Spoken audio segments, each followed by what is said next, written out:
Asian women are subservient in public, just not in private. I don't think I don't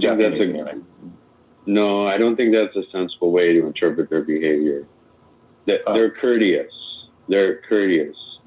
But that has that's like a complex thing. But like part of there's this idea in Japanese society that the courtesy you display in public in accord with your role is also protection for you, right? You do what is according to your role, and then you're in the right, and you don't have to do anything outside of that. The other party can't have expectations for you outside of that. So you just make sure you do what you're supposed to do. And in Japan, they have a very polite society, and that politeness is not subservience. It's just your duty in a certain context. That's politeness. It's what you owe society, not that particular person. That politeness is a public thing because they are freaky as fuck in private. Totally changes. I lived there for 2 years. It's totally different. Like they are, no one circles around anybody else that I've ever known who wasn't Japanese, like after the fact, but like in public, it's a whole different thing. It's just like, it's like all that pent up control, self-control turns into like fly your freak flag when you get behind it in the bed. It's just a little odd like that. Like even the men like looking at pornographic cartoons on the Shinkansen, like not even embarrassed to be just perusing those things. Like the whole thing is kind of secretly perverted, but outwardly controlled. It's interesting. Well, or you might say that they control the things that contribute to, they control the things that need to be controlled. You know, their society is polite, things go smoothly, you know, and the things that don't need to be controlled are not society's business. So they don't control that shit. And that's that's fine. Okay. Like there's a lot of this way that we interpret this that like kind of projects, I think, certain kind of Western norms onto them, and then assumes they have some motivation or like psychodynamics that maybe we would have. Maybe these would be like, you know, this is like we're repressing outwardly, so we express inwardly or something. But I don't think you have to interpret what's going on in Japan that way. It's organized differently. You know, here I'm allowed, and here I got to do this other thing. But that's public life and private life, and every society has that. I appreciate that, Jason. That's a very fair way to describe it. I mean, that's a much more civil, nuanced way to describe it, probably much more accurate. Who changed the title to My Wife is Asian? That's hilarious. I did not do that. I'm not That's pretty funny. I played the fit.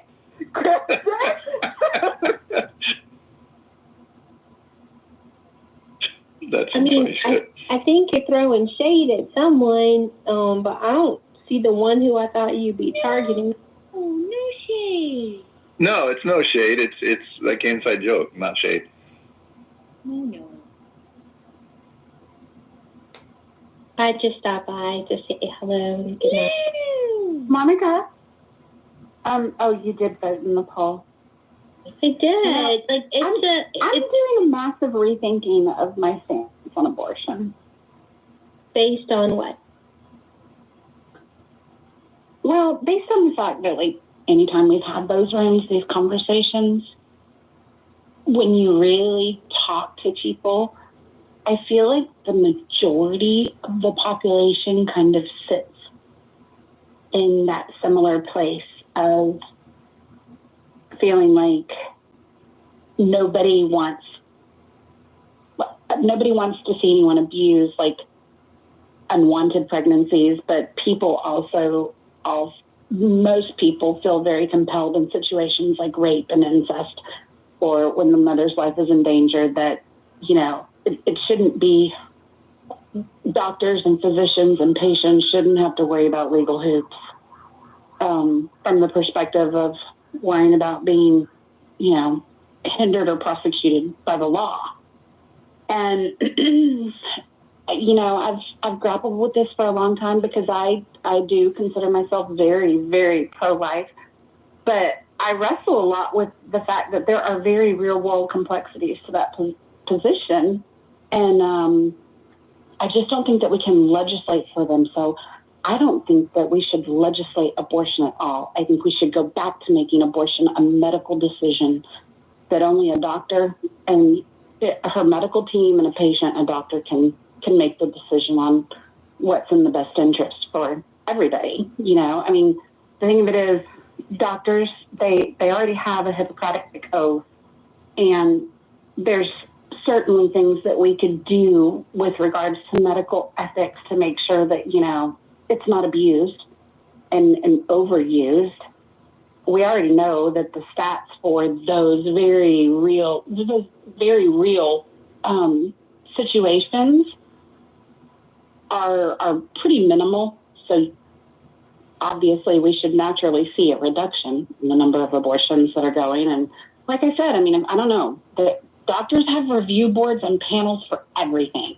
Like, they have to be accountable for all kinds of stuff anyway. So I just don't see why they couldn't work that into the medical establishment. And I feel like that would probably appease most people on the abortion issue. Okay. So working it out. Right. And this is going to be my answer, and then we can turn the mic over to other people who want to participate. But the poll had, it said, what is elective abortions? My answer would definitely be, it's baby murder. Definitely. And then I don't know of any conservative who enjoys the idea of forcing women to carry an unwanted pregnancy to term. And sometimes the fetus is so malformed, or the mother's life truly is at risk. Ectopic pregnancies, that's not a viable pregnancy, and an abortion or DNC would be needed because that baby's not going to survive, and it's a health risk to the mother. These are all viable considerations. So it does make answering the poll harder. Optimally, what I would like, it would be there would be no laws on the books about abortion at all, and that women would be told about the sanctity of life, and they would choose life or abstinence or parenthood or adoption. Those are the choices, I think, for instead of elective abortions. But then also, I'm not interested in anyone's vagina or their womb. So I see where you're coming from. I see the dilemma.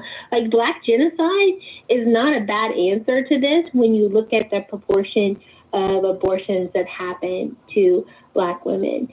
And then also political football, Mike is not wrong.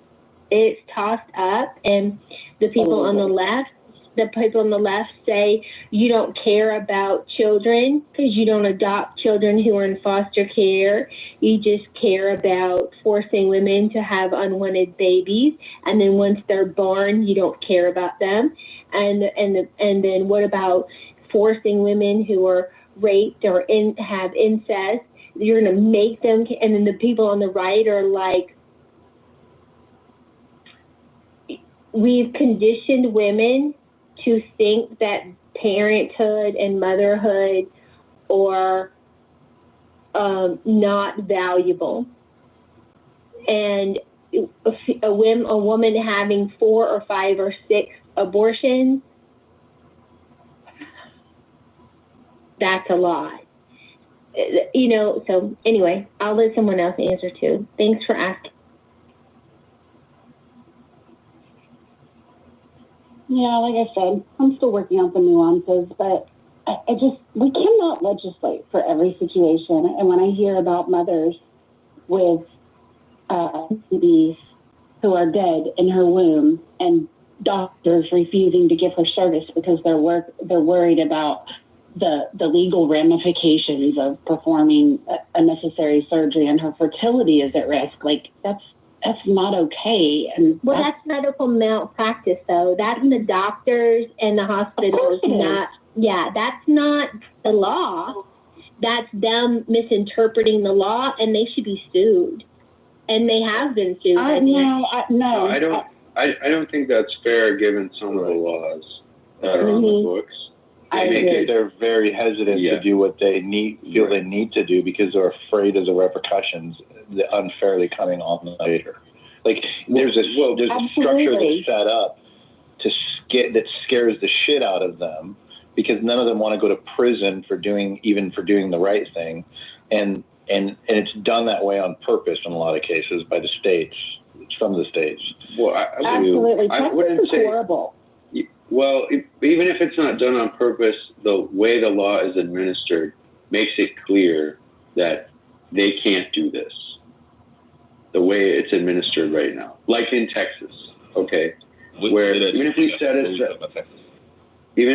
it like malintent or whatever, these are old laws that were never put into practice. They were never intended to be put into practice. When they were drafted, they knew they wouldn't go into practice.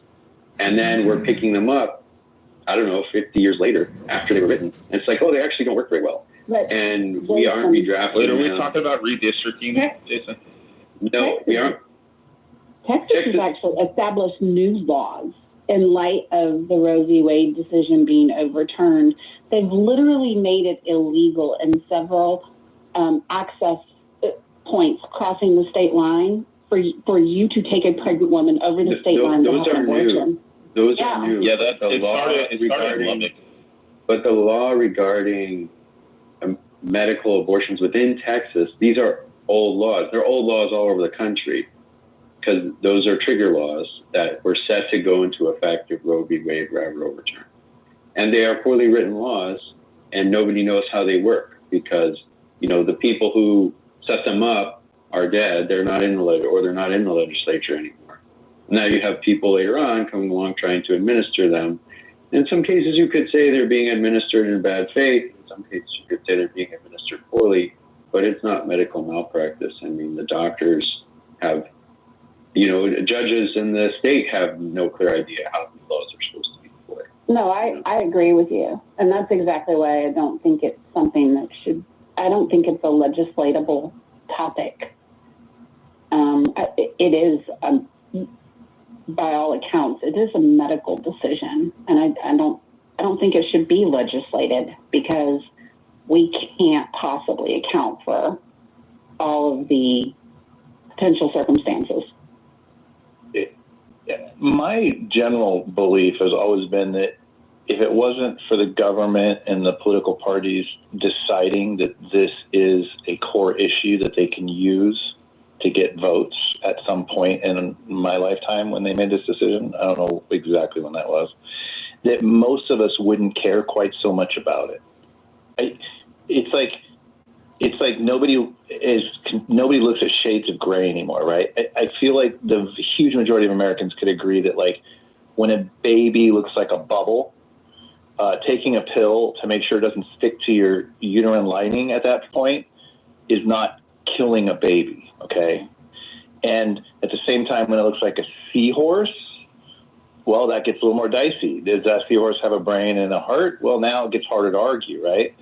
When it looks like a miniature person, yeah, that's troublesome. I think most Americans would agree that like chopping its arms off and puncturing a hole in its head and sucking its brain out with a vacuum is really fucked up, right?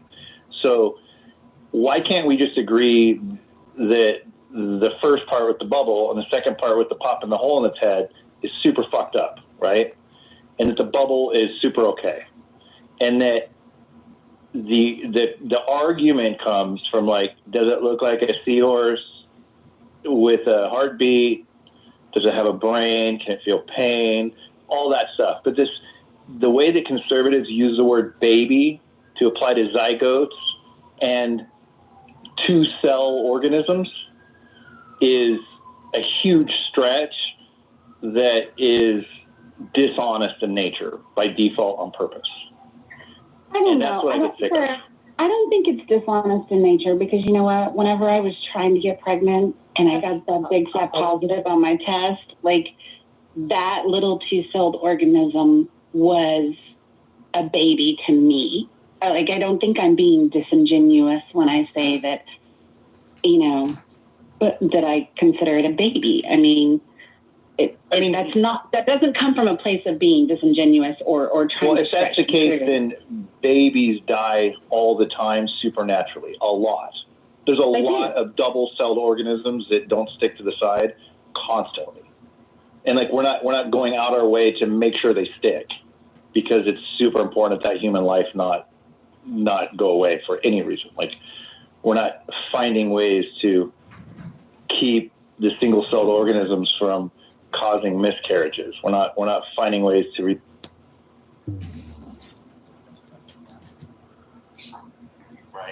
And like, I mean, I agree. I know what you're saying. Like, we went through in vitro. I have twins, and we went through in vitro, and obviously, when we found out that we had two, 8-cell organisms in there, I even have a picture of a photo of both of them side by side, and I was like, oh, my kids, Like,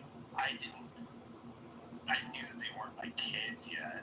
I called them my kids. It's like my future kids is what I really should say. But even then, I mean, are they going to stick around? Are they going to make it? I didn't know whether they would or not. So I don't think that, like, the fact that they, make use certain verbiage because we're hopeful and excited is the same as, like, actually identifying that thing as a baby. Mike, do you know what the price is per abortion to taxpayers? I don't, but I don't know why taxpayers should have to pay any of this. It's $16,000. It costs $16,000 per baby to abort. That's $1 billion divided by 60,000. Yeah, I don't think taxpayers should be paying for abortions. Yeah. I'd like to come back to something scientific you said about not being able to legislate in this area. The elite have good lobbyists. But I think it like legislate in this area, and there's examples of good legislation in this area all over the world where abortion is not a political football. And in countries all over the world, you see something like the trimester framework,